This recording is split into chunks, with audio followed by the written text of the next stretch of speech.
On va voir dans cette vidéo comment modifier la position des palettes dans Archline et comment personnaliser l'interface utilisateur.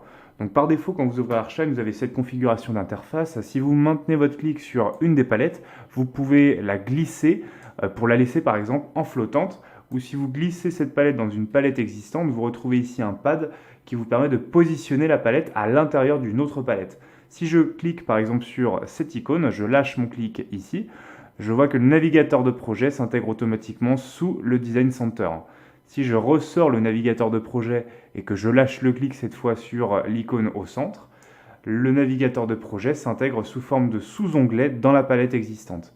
Si je souhaite supprimer une palette de l'interface, je vais aller sur les menus rapides sur la partie haute du ruban, je vais aller sur barre d'outils et je vais décocher la palette que je souhaite supprimer dans l'interface.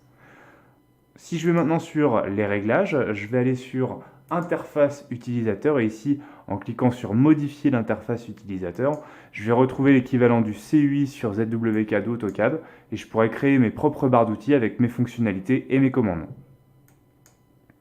Lorsque j'ai personnalisé le CUI et que j'ai positionné toutes mes palettes dans Archline, il faut bien penser à aller sur l'onglet Ouvrir et enregistrer dans les réglages et appliquer les paramètres actuels comme nouveaux paramètres par défaut.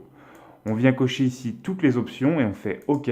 Lorsqu'on ferme les réglages, Archline nous propose de redémarrer le programme avec la nouvelle configuration.